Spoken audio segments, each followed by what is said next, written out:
Hey guys, welcome back to my channel. In today's video, I'm going to show you how to fix keyboard not working on Acer Nitro 5. First, restart your laptop. Sometimes the keyboard stop working because of a small system error. Restarting can fix this issue. If the keyboard still doesn't work, check if the problem is setting. Plug in the external keyboard using a USB port. If the external keyboard works, problem may be with the laptop keyboard itself. You can also click on Start menu. In the search bar, type Device Manager. After opening Device Manager, find Keyboards. Click on the arrow next to it. Right click on the keyboard listed and select Update Drives.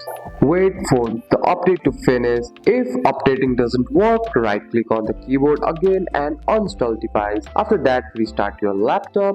Windows will reinstall the keyboard drive automatically. You can also check for the Windows update. An outdated system file can cause keyboard problems. Install update if any are available, and make sure your keyboard is clean. Dust or dirt inside the keyboard can stop them from working. Gently clean the keyboard using a soft brush or compressed air. And that's it. That's all for today's video, guys. If you found this video helpful, drop a like and subscribe for more videos. Thanks for watching. See you in the next one.